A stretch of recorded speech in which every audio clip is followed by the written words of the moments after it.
Hey guys, welcome back. Welcome back.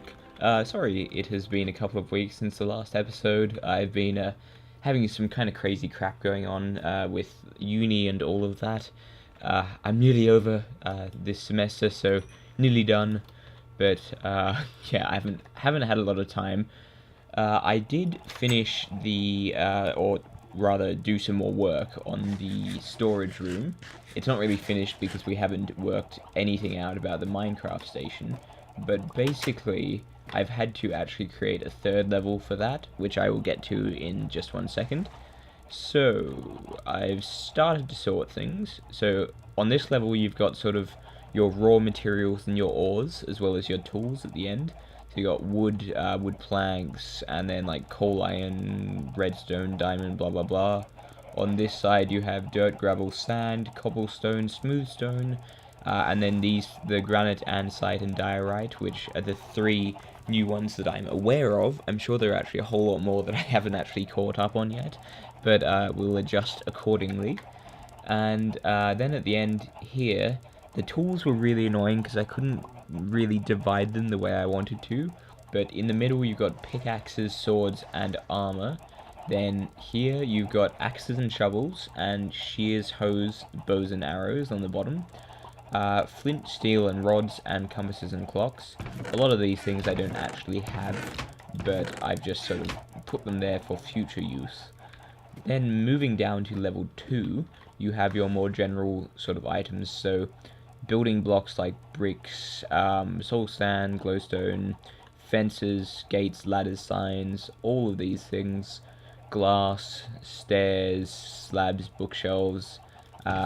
Nothing in the minecart section yet, but that'll be filled up soon, I'm certain. Doors, trapdoors, and anvils. Redstone elements, which is just sort of things like there'll be repeaters, torches, probably even just redstone dust, to be honest. And although there is redstone dust up there, so yeah. See, these are things I've got to think about. And then you got like your mob drops, eggs and feathers. This whole side here is pretty much natural ingredients, and this side is more building. So I think that works pretty well. I can definitely fit a few more things on this back wall because I'm no longer using it for a train station. But yeah, moving on to what will be the train station. Basically, I've just dug down one more floor and haven't really done anything with it. But I worked out that for the layout, for it to work, I would need at least one more level. And so this is sort of prepared for that then.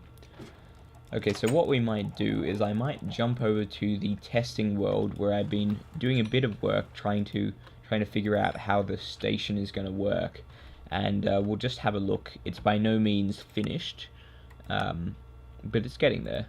Yo, I believe that's it. Okay, alright, so this is basically I've just got this track running along here. Ignore the bottom one, that was my first attempt, and then I decided to build it up a bit. I built one test station here, which I will go through in a second. But basically, this is going to be the rough layout of what it would be. Say this is the middle station in a line of stations. You've got one over here, and then, you know, a couple down here. And basically, what we need is the ability to direct minecarts from any of the stations to any of the other stations.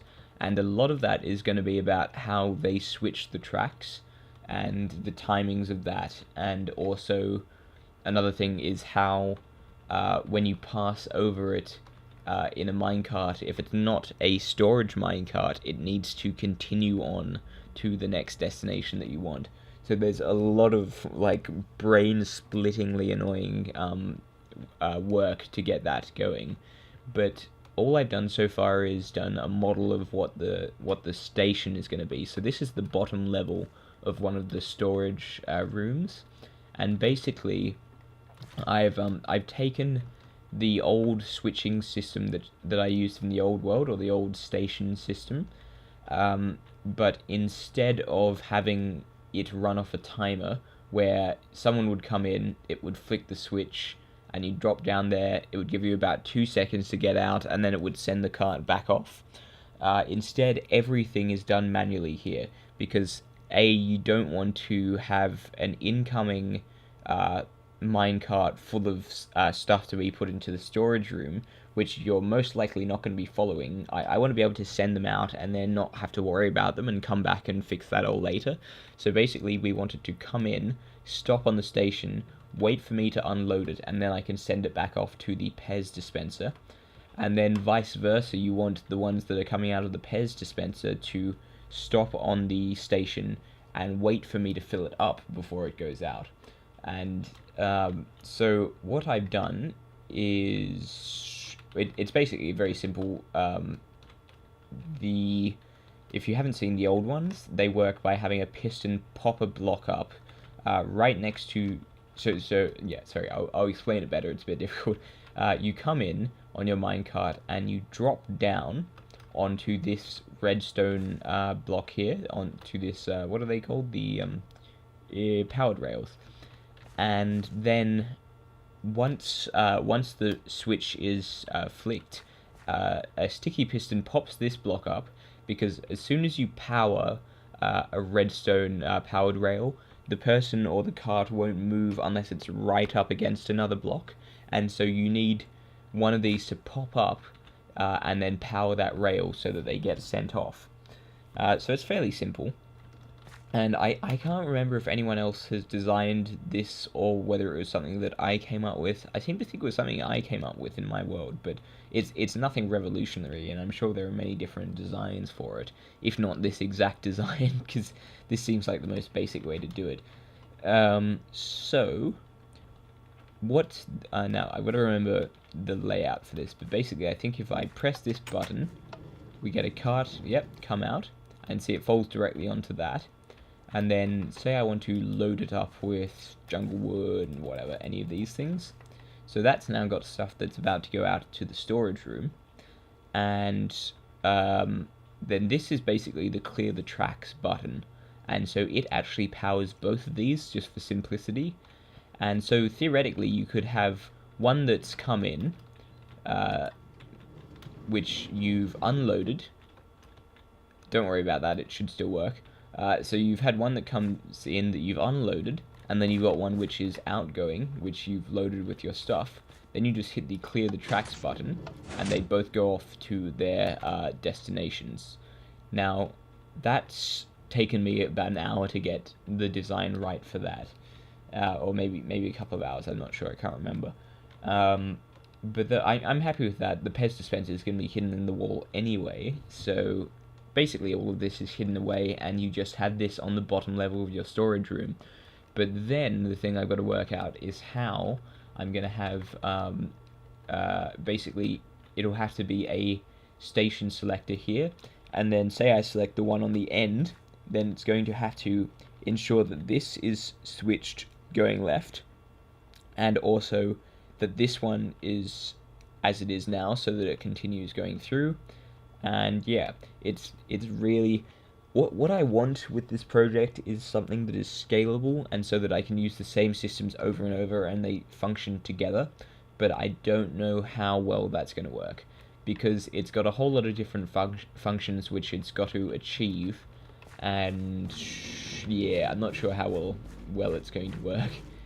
And you see, that here was a test that I've done where this is a detector which put through it's a macerator, is it, or the redstone, no, comparator, whatever it is, comparator, and that whenever a minecart, whenever a chest minecart passes over it, it flicks this so that it goes down there.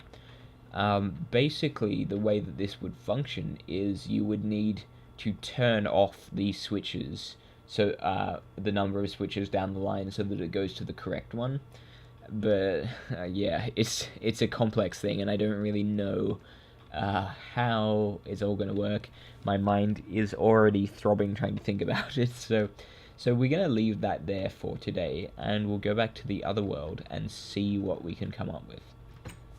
Okay, so what I would like to do is to get away from all the mining and the minecart and all that sort of thing today. I'd like to work on some of the things in the garden or whatever. one major project which I haven't really planned out, and so I don't really want to start yet, is building a stables. Um, but yeah, I haven't really planned it, so I think this isn't really the time to do that yet, especially considering I'm still having issues with horses. So I think much better would be something like building more automated chicken farming thing or something. I'm gonna find out whether my old system that I came up with, I cannot even remember what it was called, but if that still functions, and whether there's a better way to do it, and then we'll get onto building something like that. Okay, so I've just had a look at the crusher. It was called. That's my design from the first series for the chicken farm. And whilst it was ridiculously large and used a huge number of sticky pistons, which I can make it a lot smaller and much more compact and only use 2. The best way to build it is still sticky pistons, and for sticky pistons you need slime balls, and I have exactly 0 slime balls, so I don't think that's something that we're going to be attempting today, which means we need to find something else. We could still start on the stables, like start designing them.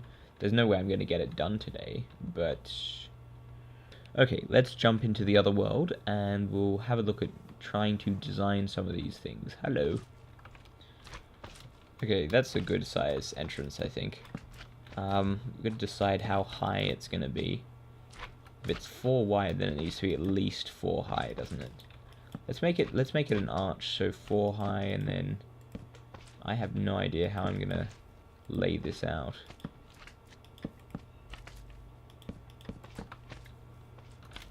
That looks nice, and then maybe like some decorative fence gates or something.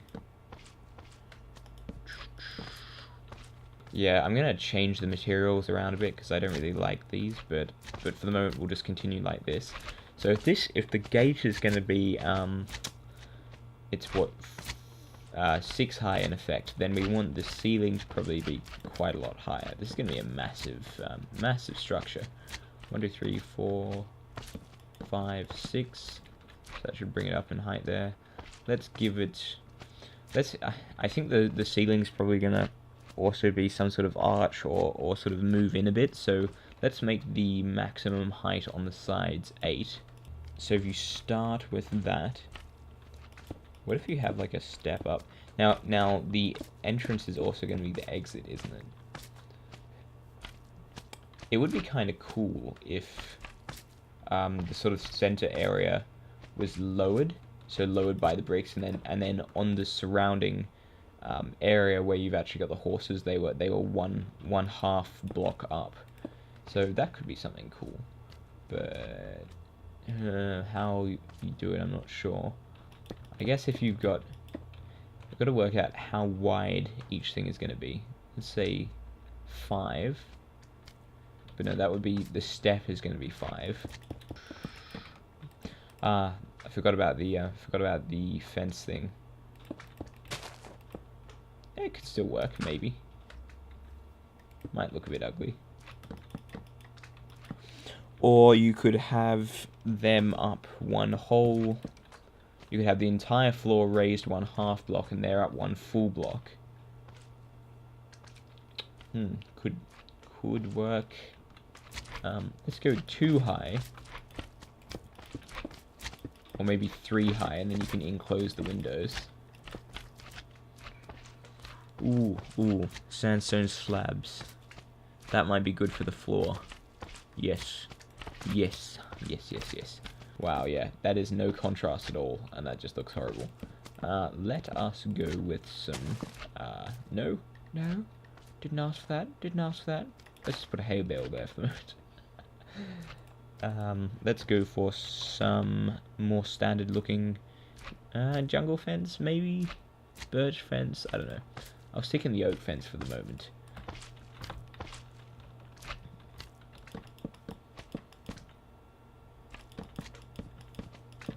So this would give each horse like 4 by 3 maybe. Yeah, this is kind of screwed up. So, what I might have to do is just widen the structure by 1 or something. Something that makes it, gives it a bit more of a sense. Gives it a bit more sense. Gives it more sense. Makes more sense. I don't know. But in essence, I like the concept. Hang on. Set the time. Time.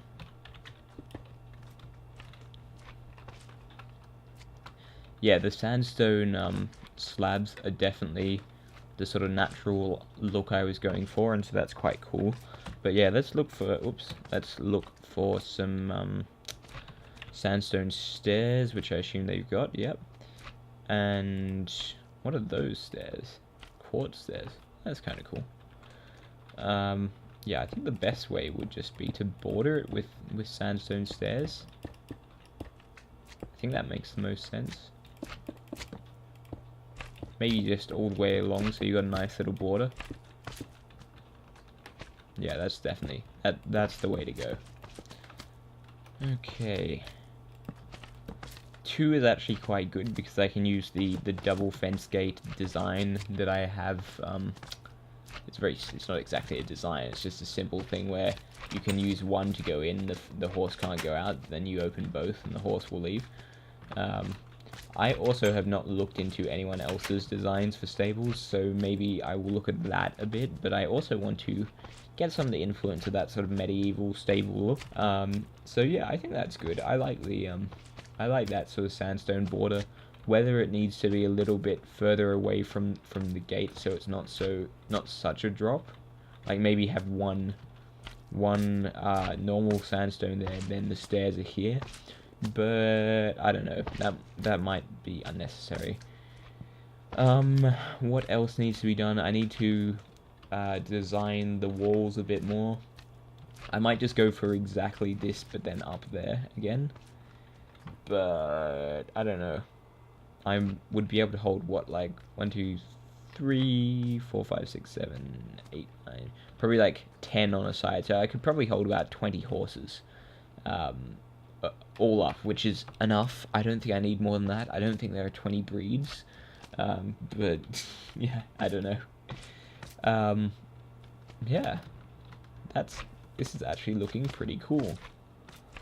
Then the roof, I don't know what it's going to be like, but we'll work on it. We'll work on it. Yeah, cool.